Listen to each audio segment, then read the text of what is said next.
I saw a movie, so you didn't have to, and I'm not going to tell you to stay away from this one. I saw Deadpool and Wolverine, and it might be a little better than I expected. And why? Well, I'll tell you. Just stick around. Here we go! Deadpool and Wolverine is not going to be an Oscar film. They won't be a contender. It won't be anything anybody will be looking at all that hard. It is a entertainment movie for entertainment's sake, and you just kind of have to look at it that way. There are a lot of jokes that are made throughout it that are brilliant, but of course at Marvel and Disney's expense. The fourth wall gets broken all the time, more often than maybe any other Deadpool film. And I absolutely did enjoy myself, but even though there was good writing, there was too much. There was too many callbacks. There were too many one-liners. There were too many of the things that you get from Deadpool. It's like they took two movies and smooshed it together and kind of forced it all to happen. I've got to tell you this, I really did enjoy Hugh's performance in this. He is incredible. There's a reason that Jackman has been Wolverine for oh so very long. And for the probably 4 or 5 hours that he needed to look really jacked, he looked really jacked. And let me tell you, Deadpool looked pretty ripped too. Overall, the performance of the two actors is probably what saved the film, because without what they were doing, without them being the characters that they've been for oh so long, nothing else would have worked. The multiple Deadpools that are in this, which you already know about, so no spoilers, I'm going to try to go spoiler free. The cameos that you were expecting, and some cameos you weren't expecting. In fact, there were two characters there was no way I thought would make their return, even though one of them was leaked. I have to say that the characters that were leaked to be in the film, X-23 was really golden. That young lady certainly knows how to act. I will be looking forward to more of her work as she gets older. I do know that if you're looking for a good Ryan Reynolds movie, this is one of them. If you like Ryan Reynolds movies. If you don't, it will wear thin. I know that because someone around me was basically saying that it was too much Ryan Reynolds, which I understand. It makes a lot of sense. It can wear on you. The soundtrack, believe it or not, despite the seemingly random picks, actually work with every single scene.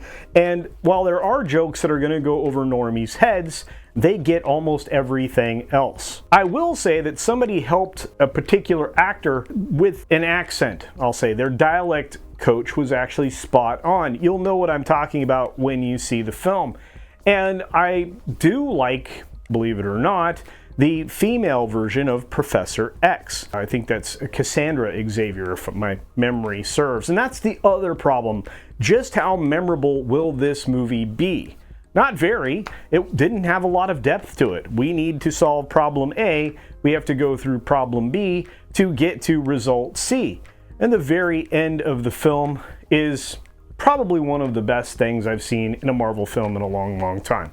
And it made just about as much sense as the end of a lot of the most recent Marvel movies. What's really funny is they actually throw a lot of shade at a lot of the recent efforts, and even in the film, they are tired of the multiverse too.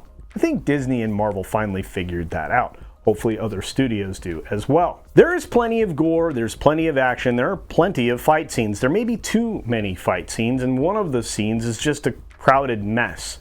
And while that can be intriguing in and of itself, the camera work kind of gave away the story that some of these people maybe shouldn't be in a superhero film anymore. You'll see that for yourself. And I have some sad news. The TVA is pretty much involved in this entire mess. So there wasn't a lot of you need homework, but there's probably some, and if you didn't watch any of Loki, you could be lost as a normie. Fortunately, there's a giant exposition dump that even Deadpool will dump on in the film to try to explain, yeah, we don't like homework in movies either. You'll see that pretty early on. And without giving any more spoilers away, which I don't think I did, because I think a lot of this film was in the trailer, you are going to have some serious moments that are, well, the only serious moments in the film. There's a handful of them. If you blink, you'll miss them, because otherwise it's humor and mayhem throughout the rest of it. Now, I've seen some complaints, or heard them rather, that the film suffers from some pacing issues, and it does.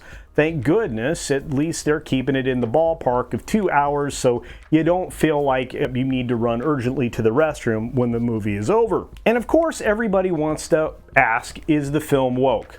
No, because at a few points it actually points fun at the younger generation and their woke tendencies, their claims of victimhood and all that other stuff, which I thought was rather refreshing for something coming out of Disney. And finally, I'm not going to drag this on any longer. I'm going to give you my rating, which is higher than I expected for a lot of different reasons, but bear with me as I kind of divide my stars a little bit. Because as we normally know, I don't like the 1 to 10 rating, although I try to keep it consistent with my star rating, which is the last thing I'll talk about. I'll say that this film, believe it or not, is sitting at an 8.5. It could have been 9 were it not for a couple of elements that were put in the film that weren't necessary and didn't need to be there. You'll see what I'm talking about if you watch it. Otherwise, this is a 4.25 star film. It could have been 4.5 if it just narrowed some things down a little bit, especially towards the end. Is it woke? No. Is there a lot of gratuitous violence? Yes, and extra CGI blood everywhere. And finally, there's some really neat special effects, and because they're used in a limited way, they actually work. There are only a couple of moments of CGI I could have done without, and some, giant monster that maybe shouldn't have been there at all.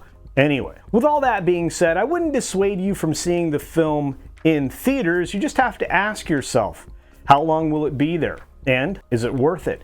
Because theater prices now are pretty high, and for a film that you kind of already know what you're going to get, I don't know exactly how well that's going to work out for you. Anyway, those are my thoughts on Deadpool and Wolverine, or Deadpool 3. Although they keep trying to tell us that this is not Deadpool 3, it sure kind of felt like it. Anyway, I saw a movie, so you didn't have to, and with this one, well, you may want to, if you want to pay for it. On that note, be sure to take care of yourself, take care of others, and until next time, see ya. I've seen it all, so you don't have to. Culture Casino's got the movie review.